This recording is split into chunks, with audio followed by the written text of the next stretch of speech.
Pokoknya ini kan gini Pak, kalau saya sih berharap ini tidak diperpanjang, tidak dipersulit, tidak dipermasalahkan. Toh anak saya kan sudah hilang, sudah tidak ada. Saya berduka ini. Apa dengan ada... Assalamualaikum warahmatullahi wabarakatuh.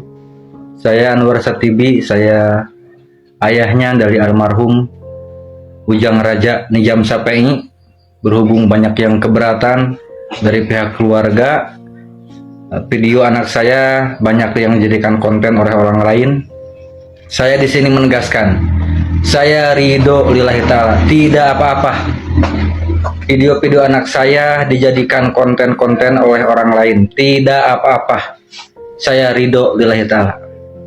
Berarti kematian anak saya memberikan manfaat buat umat. Silahkan, saya ridho lillahi ta'ala. Tidak akan saya tuntut ataupun gimana-gimana. Ridho lillahi ta'ala. Semakin banyak yang mengupload video anak saya, berarti anak saya memberikan manfaat buat umat. Halo guys, balik lagi dalam channel gua. Guys, hari ini gua akan menceritakan kasus yang viral terjadi di Sukabumi, Jawa Barat, yakni tentang pengakuan dari seorang anak yang telah dianiaya oleh ibu tirinya. Mirisnya pengakuan itu diutarakan ketika anak tersebut dalam kondisi yang sudah kritis atau sudah mendekati ajalnya. Bagaimana kronologi dari kasus ini? Yuk kita simak videonya. Sebelum memulai pada kasusnya, gue ingin menceritakan latar belakang dari korban itu sendiri. Diketahui korban ini bernama Nizam Syafei atau yang biasa dipanggil Raja. Anak berusia 12 tahun kelahiran 21 Januari 2013 yang bertempat tinggal di Desa Bojongsari, Jampang Kulon, Kabupaten Sukabumi, Jawa Barat. Sosoknya sendiri dikenal sebagai anak yang aktif, pintar, sopan, dan humoris. Nizam ini merupakan anak dari pasangan Anwar Satibi 38 tahun dan Lisna ibunya. Singkat cerita, rumah tangga antara Anwar dan Lisna ini berujung dengan perceraian. Menurut komentar di salah satu sosial media, awalnya Nizam ini ikut dengan sang ibu ke Cianjur, lalu dibawa pergi oleh ayahnya secara diam-diam untuk tinggal bersama dengan ayahnya yang berada di Sukabumi. Dan dikabarkan ibunda dari Nizam ini memiliki banyak anak, sehingga dirinya merelakan Nizam tinggal bersama dengan ayahnya. Anwar Satibi, ayah dari Nizam, diketahui bekerja menjadi tukang pasang gigi di kota Sukabumi. Usai dari perceraian itu, Anwar pun menikahi seorang wanita yang berinisial TR berusia 47 tahun.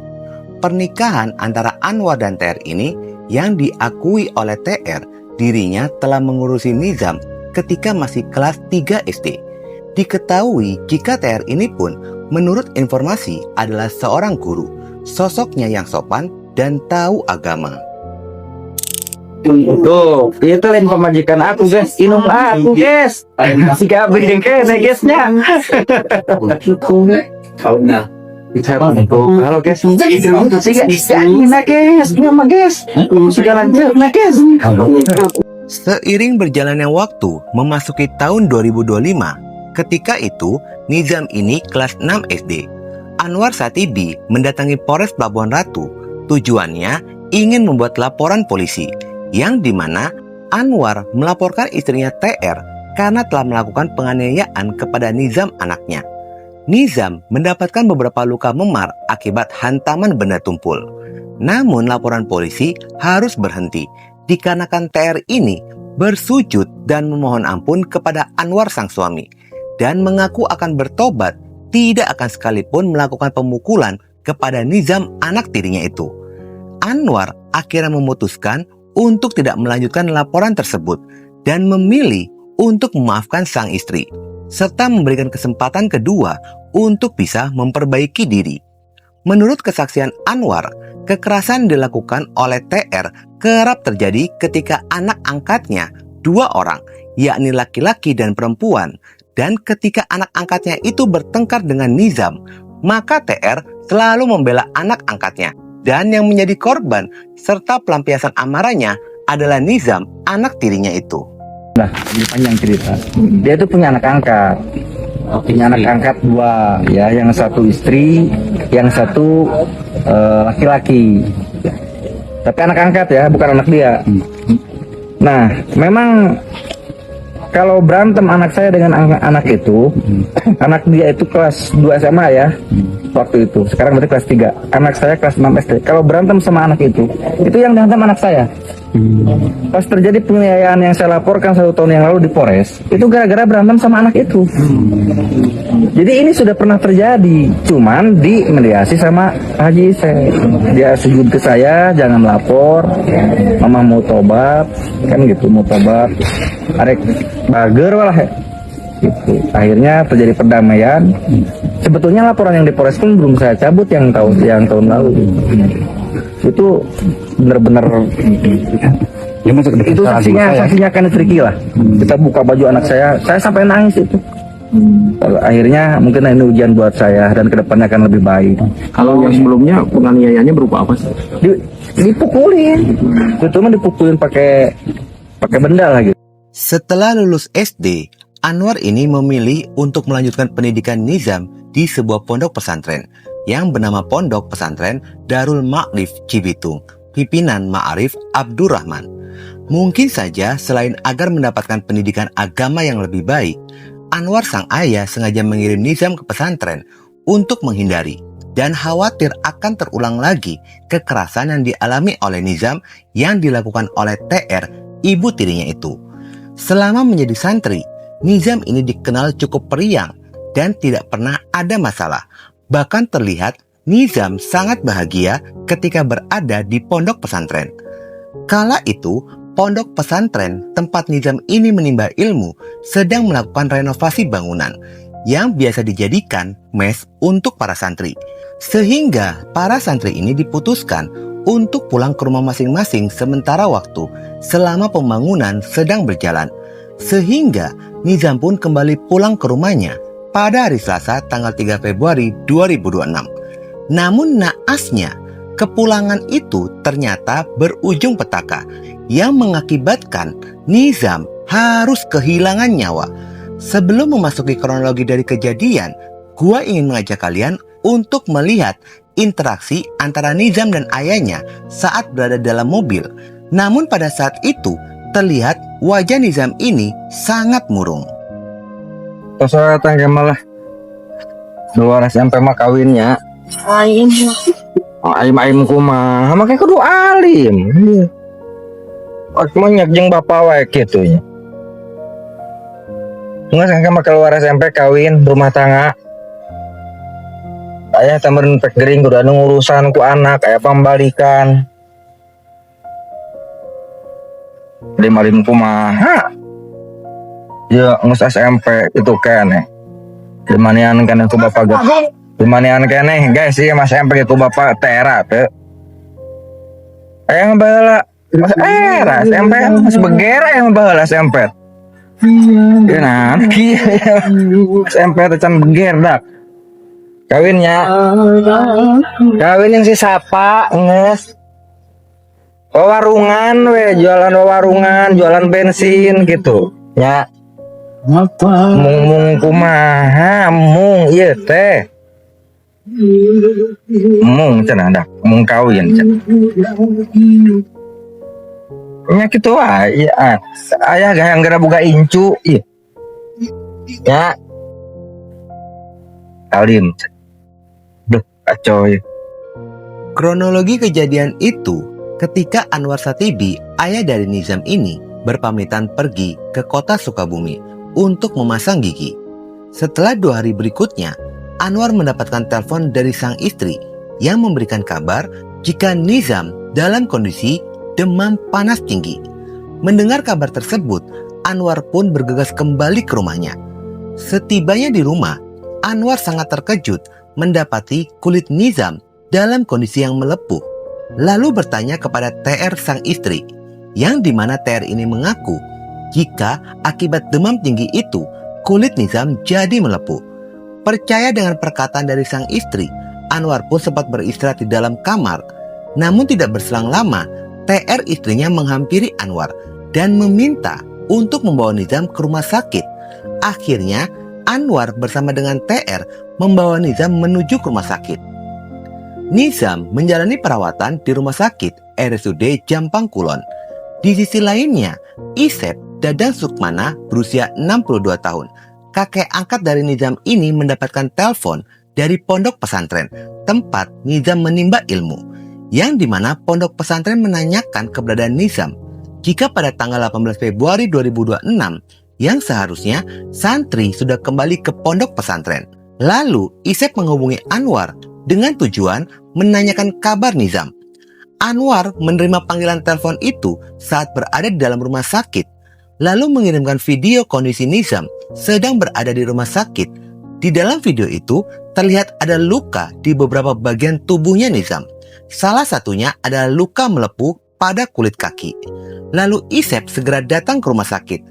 Dan setiba di rumah sakit, Isep pun langsung bertanya kepada Nizam. Dengan kondisi nafas yang terengah-engah, Nizam pun akhirnya mengutarakan jika dirinya telah dianiaya oleh TR ibu tirinya. Bahkan Nizam pun mengatakan jika dirinya disuruh meminum air panas. Sontak terlihat panik TR ini mendapatkan pernyataan itu dari Nizam anak tiri. Mama, oh kan, dari mama kan, ya, ini, oh, ini, Biaris, belum, dia belum, dia belum, dia belum lagi. Ini polisi nih, dia belum, dia tangannya. Kita kan dia nggak dong, dia nggak dia Mas, sabar lah, itu kuat sih. Orang juga Aisyah. Citing. Ayam makan apa? Citing. Dia mau. Oh ya? Nanti pemain apa ya? Ini dulu kali deh. Kau jangan dulu, kamu masuk. Kamu mana tuh? Bisa. Jangan dulu. Jangan dulu ya. Ini pakai air panas atau dipukul aja? Ya, pakai air panas, dipukul. Yang pertama dipukul mana? Yang pertama dipukul mana? Loba aja. Oh, jadi berarti sadar, langsung pingsan. Hah? Mama sama siapa? Hah? Gimana? Sing jelas ya, sing jelas harusnya. Yunun harus ayah. Sok, ya, ayo sok. Sing jelas harusnya. Saya makan jelas. Tidak makan mungkin panas. Oh, suruh makan menuju panasnya. Terus? Ya minum. Jadi suruh minum air panas ini. Oh, jadi kaget terus dipanas, kena hidung. Dikarenakan kondisi Nizam ini semakin menurun, Nizam pun harus dilakukan perawatan di ruangan ICU. Namun sayangnya, Kamis 19 Februari 2026, Nizam mengembuskan nafas terakhirnya. Dikarenakan video pengakuan Nizam ini yang mengaku jika ibu tirinya adalah pelaku penganiayaan sudah menjadi viral. Terlebih lagi beredar rekaman suara yang dimana ibu tirinya membantah atas kabar tersebut. Sehingga pada hari Jumat tanggal 20 Februari 2026, Anwar, ayah dari korban ini, memutuskan untuk dilakukan otopsi agar bisa memastikan apakah kematian anaknya ini wajar atau tidak wajar. Terlebih, ibu tirinya ini mengaku jika Nizam memiliki sakit kanker darah. Dengan otopsi agar bisa mengungkap fakta yang sebenarnya sehingga tidak ada fitnah. Dan guys, hasil dari otopsi ditemukan beberapa luka melepuh. Selain itu, organ dalam seperti paru-paru dan jantung mengalami pembengkakan. Pihak kepolisian sedang menunggu dari hasil forensik apakah pembengkakan itu akibat zat lain atau ada unsur lainnya seperti penyakit. Namun, luka-luka tubuh luar dari korban ini identik dengan penganiayaan. Pihak kepolisian pun belum mengkonfirmasi apakah ibu tiri korban ini sebagai pelaku atau ada pelaku lainnya. Izin konfirmasi bisa diceritakan nggak Bu terkait anak NS itu yang meninggal itu, Bu? Sakit aja, sakit panas. Kalau kemarin sih ada informasinya dari saksi Pak Surahmat yang diperiksa, yang di BAP di Polsek, tapi tidak memberikan ya bukti otentiknya, hanya melihat dari HP kalau anak itu didiagnosa kanker darah, leukemia autoimun, begitu informasinya, itu aja. Jadi pure sakit, penyakit. Kalaupun itu ada kulit itu yang akibat itu, dari Bu. panas. Iya, itu akibat dari panas dalam aja. Iya, Pak. Iya, dari panas dalam, dari karena kanker darah itu informasi dari saksi kemarin itu, begitu. Di media sosial kan cenderung banyak netizen yang mengarah ke ibu. Itu seperti apa, Bu? Iya. Ya, jadi itu mungkin bapaknya waktu itu sebelum ada diagnosa yang sebenarnya, jadi bapaknya itu ya kelihatannya gitu langsung video dikirim ke Pak Ustadz guru ngajinya, terus sama Pak Ustadz guru ngajinya diteruskan lagi ke Pak Haji Isep. Nah, Pak Haji Isep langsung datang ke situ, langsung interogasi anak ya biar ngaku begini begitu, padahal anak itu kan sudah dalam keadaan sakarat lah gitu, udah dalam keadaan palayaran. Iya. Jadi kan mungkin itu mamah-mamah itu kalau menurut saya dan yang lain itu karena manggil aja sesama, mungkin biar saya yang menjelaskan atau apa gitu, namanya anak udah selang-seling mungkin Pak. Nah, belum ada apa-apa langsung diupload, mungkin termasuk sama Pak Haji Isep di share ke grup sana sih. Nah, akhirnya ya itulah sama netizen digoreng kayak begitu. Katanya pernah bertengkar sama anak angkat ibu ya? Apa anak asli? Oh, itu sama anak angkat, tapi ya itu namanya bertengkar itu aja, namanya anak-anak, udah biasa, bukan sekali itu aja, ya namanya anak saudara kan gitu, ada perselisihan paham, ya suka baik-baikan lagi kan gitu. Sekarang udah menyoroti ke ibu, netizen semuanya gitunya, mengarahnya. Sikap ibu bagaimana, Bu? Seperti apa, Bu? Ya kalau saya kan pasrah aja, Allah yang maha tahu kan gitu. Kalau memang ini membuat anak saya tenang, ya apa boleh buat. Aturan aturan di Indonesia ini, aturan negara atau aturan manusia kan bisa dirubah, bisa dibuat-buat. Kalau aturan Allah kan tidak. Ya saya pasrah aja gitu. Ya mudah-mudahan aja ada keajaiban, mudah-mudahan kebenaran bisa diperlihatkan gitu. Pokoknya ini kan gini Pak, kalau saya sih berharap ini tidak diperpanjang, tidak dipersulit, tidak dipermasalahkan. Toh anak saya kan sudah hilang, sudah tidak ada. Saya berduka ini.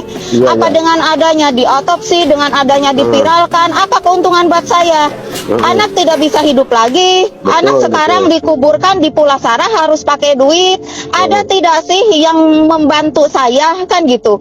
Jangan menjadi pahlawan kesiangan gitu. Giliran saya tahlil ke kiai yang ngali kubur, yang ini yang namanya tahlil di kampung itu harus pakai uang. Saya yang ngurusin. Apa ada netizen atau orang-orang yang merasa sok kasihan ke anak? Kalau kasihan sok sumbang. Urusin tuh sampai anak itu dikurbankan, diekakan, dikasih rumah pulasaranya, pusarannya di kuburan. Kan harusnya begitu. Bukan digoreng di media sosial begitu. Kalau benar-benar sayang ke anak, apalagi sekarang udah almarhum, sok doain, kasih rezeki, kasih wakaf untuk anak. Ini takdirnya anak saya sudah sampai di sini. Jangan sampai ada yang merasa dirugikan, apalagi sampai ada yang menjadi korban pidana ini itu. Tidak ada, anak meninggal ini takdirnya dan ini karena anaknya. Itu aja. Jenazah dari hasil ditemukan anak-anak usia 12 tahun dengan luka bakar di anggota gerak, di lengan, di kaki kanan dan kiri. Kemudian ada beberapa luka juga di punggung dan luka bakar juga ada di area bibir dan hidung yang diduga karena luka bakar. Namun dokter forensik belum bisa menyimpulkan apakah ini dari sebuah penganiayaan atau bukan. Penyebab kematian masih belum bisa disimpulkan karena dari luka tersebut seharusnya tidak menyebabkan kematian. Sudah dilakukan pemeriksaan dalam, pembukaan organ-organ, diotopsi, dan kita melakukan pemeriksaan laboratorium dan mengirimkan hasil ke Jakarta. Kami sedang menunggu hasil untuk mengetahui apakah ada zat-zat lain di dalam organnya. Ketika berada di rumah sakit, pengasuh pondok pesantren tempat Nizam ini menimba ilmu mendatangi ruang jenazah. Dirinya akan memandikan dan mengkafani Nizam, dan setelah menjalani pemeriksaan, tubuh korban pun segera dikembalikan pada pihak keluarga. Pada saat pemakaman itu, ibu kandung korban ini hadir. Menurut kesaksian dari korban pada saat itu, yang dimana sebelum kepergian ayahnya, jika ayah dan ibu tirinya sedang dalam kondisi bertengkar. Usai dari ayahnya pergi, Nizam ini menjadi pelampiasan amarah dari sang ibu. Hingga kini kasus pun masih berjalan di ranah pihak kepolisian dan sedang menunggu hasil pemeriksaan forensik. Sehingga untuk kronologi dan siapakah pelakunya belum ada informasi resmi dari pihak kepolisian. Gua sangat berharap kalian lebih bijak dalam menanggapi kasus ini dan menunggu hasil pemeriksaan kepolisian. Secara pribadi, gua pun sudah menyangka siapa pelakunya. Namun gua memilih diam karena tidak etis jika harus mengeluarkan omongan siapa dari pelaku itu, dan takutnya menjadi fitnah. Oke guys, sekian dulu video gua hari ini, dan jangan lupa ikuti terus video gua. Oke? Yang membuat saya sakit, cita-cita anak saya itu ingin jadi kiai.